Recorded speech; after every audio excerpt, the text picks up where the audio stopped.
श्रीनगर गढ़वाल उत्तराखंड कांग्रेस की प्रभारी कुमारी शैलजा बुधवार को श्रीनगर पहुंची, जहां उनका कार्यकर्ताओं ने जोरदार स्वागत किया। इस दौरे के दौरान उन्होंने पौड़ी जिले के कांग्रेस कार्यकर्ताओं के साथ बैठक कर आगामी 2027 विधानसभा चुनाव की तैयारियों को लेकर रणनीति बनाई, संगठन में नई ऊर्जा का संचार किया। बैठक में प्रदेश अध्यक्ष गणेश गोदियाल, पूर्व मुख्यमंत्री हरीश रावत, नेता प्रतिपक्ष यशपाल आर्य, उप नेता प्रतिपक्ष भुवन कापड़ी और पूर्व मंत्री हरक सिंह रावत सहित कई वरिष्ठ नेता मौजूद रहे। विकास कार्यों और राज्य आंदोलन की याद दिलाई। पूर्व मंत्री हरक सिंह रावत ने कहा, श्रीनगर में अधिकांश विकास कार्य कांग्रेस सरकार के दौरान हुए। उन्होंने कहा, तहसील का निर्माण, मेडिकल कॉलेज की स्थापना और हेमवती नंदन बहुगुणा गढ़वाल विश्वविद्यालय में केंद्रीय विश्वविद्यालय बनाने का काम कांग्रेस की सोच की देन है। उत्तराखंड राज्य आंदोलन की शुरुआत श्रीनगर से हुई थी और आंदोलन के दौरान पौड़ी क्षेत्र के लोगों ने बड़ा योगदान दिया। उन्होंने कार्यकर्ताओं से अपील की, प्रदेश अध्यक्ष गणेश गोदियाल के नेतृत्व में सभी विधानसभा क्षेत्रों में कांग्रेस का मजबूत किया जाए। 2027 की लड़ाई आसान नहीं है, लेकिन एकजुट होकर इसे जीता जा सकता है। भाजपा सरकार पर निशाना पूर्व मुख्यमंत्री हरीश रावत ने कहा, भाजपा सरकार में भ्रष्टाचार बढ़ा और आम जनता परेशान है। उन्होंने महिलाओं के खिलाफ अपराधों में वृद्धि का आरोप लगाते हुए कहा, समाज में असुरक्षा का माहौल है। कार्यकर्ताओं से आह्वान किया, बद्री केदार की धरती से कांग्रेस की जीत का संकल्प लें और 2027 में भाजपा को सत्ता से बाहर करें। नेता प्रतिपक्ष यशपाल आर्य ने कहा, भाजपा सरकार में पलायन तेजी से बढ़ रहा और हजारों गांव खाली हो चुके। भाजपा सरकार की नीतियों को जनता के सामने उजागर करना जरूरी है। कुमारी शैलजा ने कार्यकर्ताओं को कहा, महंगाई, बेरोजगारी और पलायन जैसे मुद्दों पर सरकार पूरी तरह विफल रही। गैस सिलेंडर की बढ़ती कीमतों का जिक्र करते हुए उन्होंने कहा, आम जनता पर आर्थिक बोझ बढ़ रहा है। हमारे कार्यकर्ता हैं, साथी हैं, प्रकोष्ठों के साथी हैं, उन सब के साथ कांग्रेस पार्टी की बात करने आए थे। आज के दिन ज़रूरत है कि कांग्रेस पार्टी मजबूती से लोगों के बीच में निकले, क्योंकि लोगों में एक उत्साह भी है और लोगों में एक बदलाव की भावना है। उसके अनुरूप कांग्रेस पार्टी मेहनत कर भी रही है और आगे आने वाले समय में और हमें इसे सुनियोजित ढंग से ज़मीन पर काम करना है और सभी नेता और सभी कार्यकर्ता इस बदलाव के सूत्रधार बनेंगे। उत्तराखंड में जिस प्रकार की स्थिति बनी हुई है आज के दिन, आप देखते हैं, जो अभी अभी हम बात कर रहे हैं चंपावत में जो हुआ, यहाँ हम जहाँ खड़े हैं, अंकिता भंडारी का जो केस हुआ, ये केवल एक अंकिता भंडारी या एक चंपावत में हुई वारदात की बात नहीं है। ये जगह जगह पर हो रहा है और बार बार देखा जाता है कि सरकार इंसाफ के रास्ते पर ना चलकर उस पर लिपापोती करने का कार्य करती है। तो क्यों ये अपराध का एक सेंटर बन गया है? दूसरे प्रदेशों से दौड़े हुए लोग भी यहाँ पर उनको संरक्षण मिल जाता है, जो अपराधी लोग होते हैं। वो भी आपने देखा है, आज युवा यहाँ से पलायन कर रहा है, महिलाएं पलायन कर रही हैं, गांव के गांव खाली हो जाते हैं क्योंकि यहाँ पर रोज़गार का कोई ज़रिया बचा नहीं है और ये सरकार दे नहीं रही है।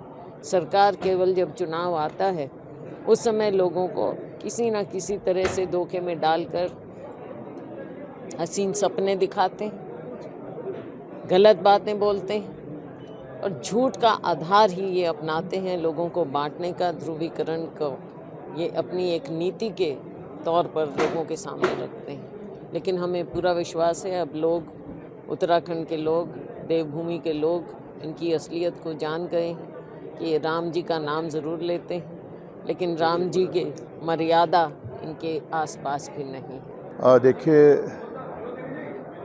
परिवर्तन का, बदलाव का माहौल है और जो हमारे कांग्रेस के वरिष्ठ नेता हैं, कार्यकर्ता हैं, हमारी मातृशक्ति है, नौजवान हैं, उनमें एक नई ऊर्जा और नया उत्साह देखने को मिला है। और जिस तरह का वातावरण प्रदेश में बन चुका है, भ्रष्टाचार चरम सीमा पर है और यहाँ के जल जंगल ज़मीन को बेचने का काम भारतीय जनता पार्टी की वर्तमान सरकार कर रही है। अफसरशाही बेलगाम हो चुकी है, एक गठजोड़ बन चुका है पूरे प्रदेश में, माफियाओं का, अपराधियों का, सरकार का, सत्ता का और अधिकारियों के साथ माफियाओं का गठजोड़ बन चुका है। नौजवानों के हाथ खाली हैं, रोजगार नहीं है, बेरोजगारी बढ़ती जा रही है। महिला अपराध में पहली पायदान में उत्तराखंड हिमालयी राज्यों में पहली पायदान में है और जिस तरह से महिला अपराध, हमारी बेटी, उत्तराखंड की बेटी अंकिता भंडारी को आज तक न्याय नहीं मिल पाया है। लगातार दुष्कर्म की घटनाएं हो रही हैं। चंपावत में पहले मंडल अध्यक्ष ने एक बेटी के साथ दुष्कर्म किया और उसके बाद वो बरी हो जाता है, और दूसरी बार चंपावत जनपद में 2 दिन पहले एक 16 साल की नाबालिग लड़की के साथ बलात्कार होता है। वो मंडल उपाध्यक्ष है। पूरे प्रदेश में वातावरण ख़राब हो चुका है और मेरा मानना है कि स्कूल बंद हो चुके हैं, 1700 स्कूल बंद हो चुके हैं और 1200 गांव भूतहा साबित हो चुके हैं। किसानों के साथ जातियाँ हो रही हैं, उनके मूल्य का उचित मूल्य नहीं मिल पा रहा है। शोषित, वंचित, कमज़ोर तबका जो है वो डर और भय के साए में जी रहा है। तो ऐसे हालात बन चुके हैं और हमारी जिम्मेदारी बढ़ जाती है कि कांग्रेस का दायित्व है, कांग्रेस विपक्ष में है कि पूरी ताकत के साथ, पूरी शक्ति के साथ भाजपा को सत्ता से बेदखल करने के लिए एकजुट होने के लिए तैयार रहें। पिछली बार मैं अवकाश में था, इस बार आया हूँ और कल भी रहूँगा जहाँ तक रह पाऊँगा, क्योंकि अब मुझे अपने उसके हिसाब से भी रीशेड्यूल करना पड़ता है, तो रहूँगा। और बहुत अच्छी बातें यहाँ पे हुई और कांग्रेस का सम्मेलन है। शैलजा जी ने बहुत उपयोगी बातें, बड़ा अच्छा मार्गदर्शन दिया, हम सब के लिए वो महत्वपूर्ण है। प्यार की पराकाष्ठा हो गई, बहुत शर्मिंदा हैं हम जो कुछ हो रहा है। और भाजपा है या नहीं है, हम शर्मिंदा हैं, क्योंकि हमारे राज्य के अंदर ये माँ नंदा का राज्य है और माँ नंदा हमारी अधिष्ठात्री है। उनके राज्य में जहाँ से गंगा यमुना शारदा निकलती है, जो हमारी पहचान है, तो वहाँ महिलाओं के ऊपर इस तरीके का अत्याचार ये बिल्कुल असहनीय है। और जो कुछ घटनाएं निरंतर हो रही हैं, अभी चंपावत में हुई है, ये बिल्कुल अस्वीकार्य है और इनके खिलाफ कठोर कार्रवाई होनी चाहिए। सबसे दुखद बात यह है, ऐसी घटनाओं में सत्तारूढ़ दल का नाम आ रहा है। 2027 के चुनाव को लेकर किस तरह की तैयारी चल रही है? 2027 हम जीतेंगे, उत्तराखंड बदलाव के लिए तैयार है। ये प्रभारी जी आई हैं, प्रभारी जी पूरी लोकसभा आज यहाँ हैं, कल रुद्रप्रयाग हैं, परसों चमोली हैं, फिर उसके बाद बद्रीनाथ के दर्शन भी कर रही हैं, फिर उसके बाद वापस आके देवप्रयाग में टिहरी में कार्यक्रम है और इससे पहले तराई में कार्यक्रम, उसके बाद अगला कार्यक्रम कुआं मंडल में है। तो पूरे प्रदेश में घूमकर जो है कि जनता के बीच जो है जा रही है, लोगों से मिल रही है, नेताओं से मिल रही है, कांग्रेस कार्यकर्ताओं से मिल रही है।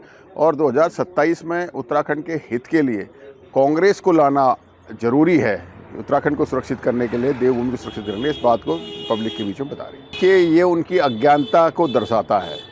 महिला विधेयक 2023 में पास हो गया है। भारतीय जनता पार्टी महिला विधेयक में संशोधन ला रही थी और संशोधन इसलिए रोका गया कि वो संशोधन जो है कि लाकर जो है देश में सीटें बढ़ाना चाहते हैं और परिसीमन अपने हिसाब से करना चाहते हैं, जिससे कि लोकतंत्र को ख़त्म कर सकें। कांग्रेस ने कहा कि 543 लोकसभाओं में 181 सीटें महिलाओं को 2029 के चुनाव में दे दी जाए।